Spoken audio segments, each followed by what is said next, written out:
100 факториал саны 3-тің k дәрежесі санына қалдықсыз бөлінетіндей k натурал санының ең үлкен мәнін табыңыз. Бұл біздің бүгінгі сабағымыздың тақырыбы. Саламатсыздар ма, құрметті оқырмандар, сіздермен бірге математика пәнінің оқытушысы Әлсейітов Амангелді Құмарлы. Бұл түрдегі есептер әртүрлі деңгейлердегі олимпиада регаталарда кездеседі, сонымен қатар математикалық сауаттылықтан ұлттық бірыңғай тестілеуде кездеседі.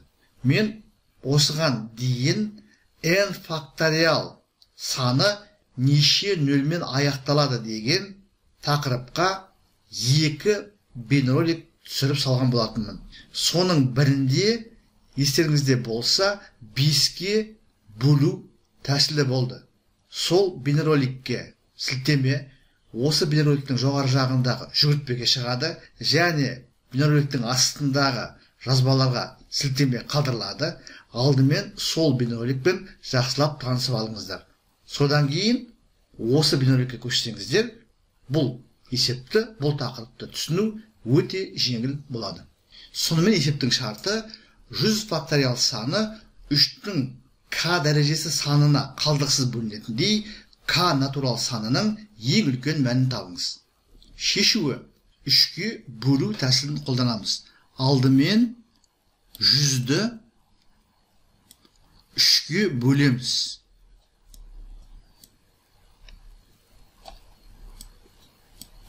33 бүтін болады.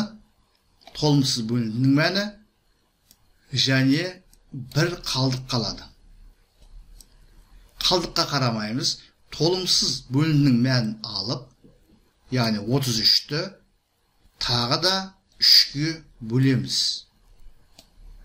Сонда 11-ден келеді. Қалдық қалмайды. Өз кезегінде 11-ді тағы да 3-ке бөлеміз. Толымсыз бөлінудің мәні 3 болады, және 2 қалдық қалады. Әрі қарай қалдыққа қарамаймыз. Толымсыз бөлінудің мәні 3-ті тағы да 3-ке бөлеміз. Сонда 1-ден келеді. Соңғы бөлінудің мәні 1-3-тен кіші. Олай болса 3-ке бөлу процесін тоқтатамыз. Содан кейін мына 3-ке бөлудің нәтижесінде шыққан толымсыз бөлінулерменен бөлінудің мәндерін қосамыз. 33 қосу 11 44, қосу 3 47, қосу 1 48. Сонда 100 факториал саны 3-тің 48 дәрежесінде бөлінеді екен. Яғни бізде k 48-ге тең. Бұл біздің есебіміздің жауабы. Сонымен бүгінгі сабақта 100 факториал саны 3-тің k дәрежесі санына қалдықсыз бөлінетіндей k натурал санының ең үлкен мәнін табыңыз деген сұраққа толық жауап бердік.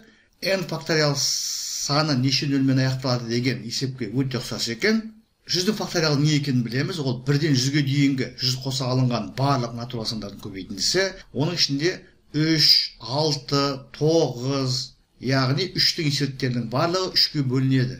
Жалпы айтқанда 100 факториал көбейтіндісіндегі барлық көбейткіштерді жай көбейткіштерге шектесек, 3 деген көбейткіш 48 рет кездеседі дегенді дәлелдеп отырмыз. Сіздерге барлығы да түсінікті болды ғой деп ойлаймын. Егер бейнеролик ұнаса лайк қойыңыздар, каналға жазылуды ұмытпаңыздар. Зейін қойып тыңдағандарыңыз үшін көп рахмет. Келесі кездескенше.